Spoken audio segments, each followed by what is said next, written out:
வணக்கம் நண்பர்களே, நீங்கள் பார்த்து கொண்டு இருப்பது உங்கள் கௌசிக ரிவ்யூ. சரி வாங்க வீடியோக்குள்ள போய் என்ன நடக்க போகுது அப்படின்ற இன்ட்ரெஸ்டிங்கான விஷயத்தை தான் நீங்க இந்த வீடியோல பார்த்து தெரிஞ்சுக்க போறீங்க. சரி வாங்க வீடியோக்குள்ள போய் என்ன நடக்குது அப்படின்னு சொல்லிட்டு பாத்தீங்கன்னா, நம்ம தீபிகா இருக்காங்களா, அவங்க இருந்து இத்தனை நாளும் அவங்க செஞ்ச லீலைகள் எதுவுமே தெரியாம ஒரு பக்கம் எல்லாரும் நல்லவங்க அப்படின்னு சொல்லிட்டு ஏமாந்துட்டாங்க. ஆனா தீபிகா மிகப்பெரிய குற்றவாளி, அவங்க எல்லாரும் தேடின்னு இருக்கிற ஒரு கேவலவாதி அப்படின்ற விஷயம் இப்ப நம்ம மல்லிக்கு தெரிய வந்துருச்சு. இதனால நம்ம மல்லி என்ன பண்ண போறாங்க, அடுத்து மல்லியோட மூவ் என்னவா இருக்க போகுது, தீபிகா பக்கம் நேர்மையா தானே இருக்குமா, இல்ல தீபிகா பண்றது எல்லாமே ஒரு பக்கம் இந்த மாதிரி வேலை தானா அப்படின்ற கேள்விகள் ஒரு பக்கம் மல்லி மனசுக்குள்ள ஆழமா பதிஞ்சிச்சு. இந்த சமயத்தில் நம்ம போயிட்டு தீபிகா கிட்ட கேட்டா அடுத்த செகண்டே தீபிகா இதுக்கு ஒரு காரணத்தை வச்சுன்னு இருப்பா. அவளை கையும் களமா பிடிச்சி போலீஸ் கிட்ட ஒப்படைக்கணும். அவளே ஒரு போலீஸ் அதிகாரி இருந்து இந்த மாதிரி வேலை செய்யறாளே, இவளால சும்மா விடலாமா, அந்த அதிகாரத்தை வச்சுக்கிட்டு தானே இந்த மாதிரி பண்ணிட்டு இருக்கா அப்படின்னு சொல்லிட்டு அவ பேசுறது எல்லாத்தையும் ஒரு பக்கம் வீடியோவா எடுத்துக்கிறாங்க நம்ம மல்லி.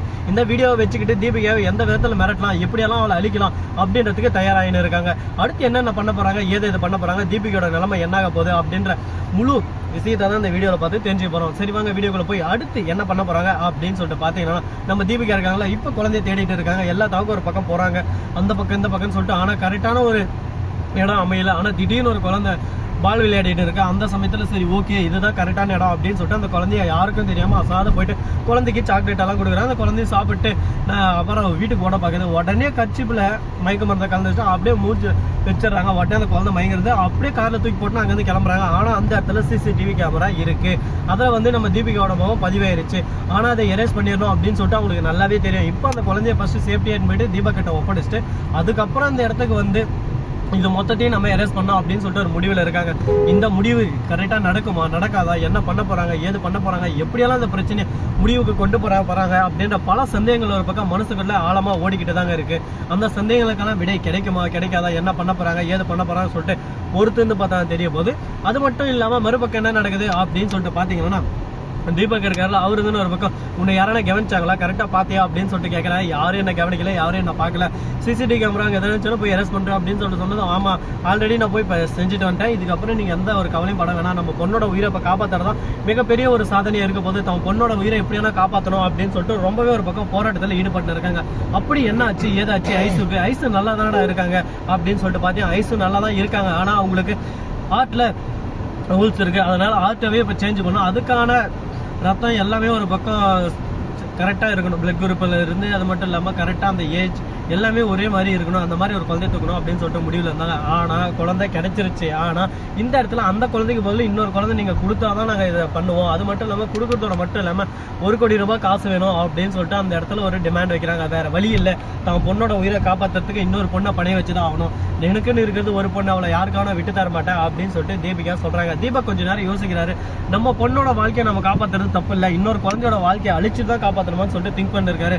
அப்பதான் அவர் யோசிக்கிறாரு, பரவாயில்ல என் பொண்ணு தான் எனக்கு முக்கியம், என் பொண்ணுக்காக நான் எந்த எல்லைக்கும் போவேன், எந்த எக்ஸ்ட்ரீம் பண்ணுவேன் அப்படின்னு சொல்லிட்டு முடிவு எடுக்கிறாங்க. இந்த ஒரு முடிவு இதுதான் திருப்ப முனையா இருக்க போது. இதுக்கப்புறம் என்னென்ன பண்ண போறாங்க, ஏது பண்ண போறாங்க, எப்படியெல்லாம் இந்த விஷயத்தை கொண்டு போக போறாங்க அப்படின்ற பல சந்தேகங்கள் ஒரு பக்கம் மனசுக்குள்ள ஆழமா ஓடிக்கிட்டு தான் இருக்கு. இந்த சந்தேகங்களுக்கான விடை கிடைக்குமா கிடைக்காதா, என்ன பண்ண போறாங்க ஏது பண்ண போறாங்கன்னு சொல்லிட்டு பொறுத்து பார்த்து இந்த வீடியோ பார்த்து தெரிஞ்சுக்கலாம். இது மட்டும் இல்லாமல் நம்ம மல்லி இருக்காங்களா, அவங்க என்ன பண்றாங்க அப்படின்னு சொல்லிட்டு பார்த்தீங்கன்னா, நேராக போலீஸ் ஸ்டேஷனுக்கு போயிடுறாங்க. போயிட்டு அந்த ஆதாரத்தை எல்லாமே ஒரு பக்கம் போலீஸ் ஸ்டேஷன்ல கொடுக்குறாங்க. அந்த இடத்துல நம்ம தீபிகா இல்ல தீபிகாவோட உயர் அதிகாரிகிட்ட எதுவுமே கொடுக்குறாங்க. அதை பார்த்துட்டு அந்த உயர் அதிகாரி வந்து தீபிகா அந்த வேலையை செய்யறாங்களே, இது ஒரு போலீஸ் இதுக்கே ஒரு கெட்ட பேர் வந்துடும், அதனால இவளை நம்ம இப்போதைக்கு எந்த ஒரு ஆக்ஷன் எடுக்க முடியாது, மல்லி கொடுத்த ஆதாரத்தை அழிச்சிட்டு மல்லி மேலேயும் புகார் பண்ணி மல்லியை உள்ள தள்ளிடலாம் அப்படின்னு சொல்லிட்டு ஒரு முடிவு எடுக்கிறாங்க.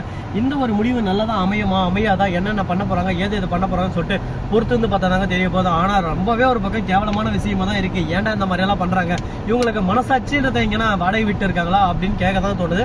என்ன பண்றதுங்க, அவங்க பண்றது அவங்களுக்கு நல்லது, நாம பண்றது நமக்கு நல்லது. அதனால ஏதோ ஒன்றத்தையும் நம்ம பெருசா எடுத்துக்காம எல்லாமே நல்லதே நினைப்போம் நல்லதே நடக்கும் அந்த இது விஷயத்தப்படி நம்ம எல்லாத்தையும் ஏத்துக்கிட்டு பார்த்துக்கிட்டே போய் தான் ஆகணும். இப்போ நம்ம விஜய் வந்து மல்லிக்கு ஃபோன் பண்ணாரு, எதுக்காக அப்படின்னு சொல்லிட்டு பார்த்தீங்கன்னா, வெண்பாதுன்னு ஒரு பக்கம் ஸ்கூலுக்கு போயிட்டு வீட்டுக்கு வந்த உடனே மல்லியம்மா எங்கன்னு கேட்டுனே இருக்காங்க. மல்லி எங்க இருக்காங்க அப்படின்னு சொல்லிட்டு பார்த்தீங்கன்னா, கேவலவாதி அந்த தினேஷ் இருக்காங்க, அவன் என்ன பண்ணான் அப்படின்னு சொல்லிட்டு பார்த்தீங்கன்னா, நம்ம மயிலுக்கிட்ட மயிலேன்னா இறங்கப்படாது, மயிலோட இறங்க நாம தான் பிச்சு எடுக்கணும் அப்படின்ற கான்செப்ட் படி போயிட்டு நம்ம மயில இருக்காங்களா அவங்க கிட்ட போட்டோ ஆதாரத்தெல்லாம் காட்டி பாரு போட்டோ அதெல்லாம் உங்ககிட்ட இருக்குது, என் கூட அட்ஜஸ்ட்மெண்ட் இருந்தேன்னா உன் வாழ்க்கை நல்லா இருக்கும், உன் ஃபியூச்சர் நல்லா இருக்கும். இல்லை வச்சுக்க அடுத்த செகண்டே இது ஆன்லைன்ல நான் ஸ்ப்ரெட் பண்ணுறேன். அதுக்கப்புறம் உன் வாழ்க்கை என்ன ஆகும்னு உனக்கே தெரியும், பார்த்துக்கோ, தெரிஞ்சுக்கோ, புரிஞ்சுக்கோ அப்படின்னு சொல்லிட்டு நம்ம தலைவன் சொல்ல உடனே பார்க்கணுமே ஒரு பக்கம் இருந்து ஒரு கட்டை வருது. அந்த கட்டை வந்து கட்டை பறகுது கட்டு அப்படின்ற மாதிரி தான் ஒரு பக்கம் போயிட்டு இருக்கேன். பட்டான ஒரு ரெட்டி அப்படியே சும்மா பார்க்கணுமே பையனுக்கு திர்ன்னு சுற்றி விட்டு ஒரு பக்கம் அவனை இதுக்கப்புறம் இந்த மாதிரி வேலையை தானே செய்வேன். இதுக்கு தான் நான் சொல்கிறது, அடக்கம் அமல் வைக்கும் அடங்காமை ஆறும் வைத்து விடும் சொல்லிட்டு எந்த அளவுக்கு நீ ஒழுங்குக்கிறியோ அந்த அளவுக்கு ஒரு பக்கம் உனக்கு நல்லது நடக்கும். தேவையில்லாமல் ஒரு பக்கம் ஆடிக்கின்னு ஒழுக்கம் இல்லாமல் பாட்டு சுற்றின்னு கிடைச்சதெல்லாம் பார்த்துன்னு இருந்தீங்கன்னா இந்த மாதிரி தான் நடக்கும். ஏன் நம்ம தலைவன் டாக்ஸிக் பார்த்துப்பீங்க வேற மாதிரி இந்த படம் என்ன ஃபர்ஸ்ட் ஒரு 20 நிமிஷம் லாஸ்ட் ஒரு 20 நிமிஷம் அந்த சீனை மட்டும்தான் கொஞ்சம் அந்த படத்தில் கொஞ்சம் நல்லா இல்லை. மற்றபடி உள்ளலாம் தலைவன் இறங்கி அடிச்சு காலைக்கு இருக்காப்புல அந்த மாதிரி வாழ்ந்தா அந்த மாதிரி வாழணும் அப்படின்னு சொல்லிட்டு இன்ஸ்பயர் ஆகிட்டு நிறைய பேர் சுற்றிட்டு இருக்காங்க. அதை பற்றியெல்லாம் நம்ம ஃபீல் பண்ணவே கூடாதுங்க.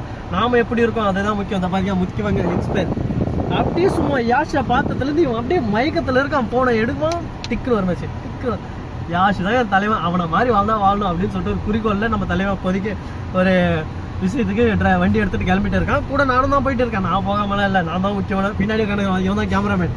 அதெல்லாம் வீடியோ எடுத்து நான் அப்லோட் பண்ண போகிறோம், டைரக்ட் அப்லோட். பார்த்து நீங்களே ஒரு பக்கம் மகிழ்ச்சியாக சந்தோஷப்படுங்க. எங்கள் தலைவன் யாஷிக்கு ஒரு புகழ்ச்சி தரோம். லாஸ்ட்டில் அந்த அப்பம் போல சேர்ந்துருந்தா நல்லா இருந்துக்கும்.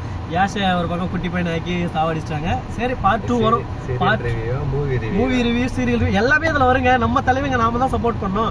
அது கண்டிப்பாக அந்த படம் பிளாக் பஸ்டர் ஆகும்.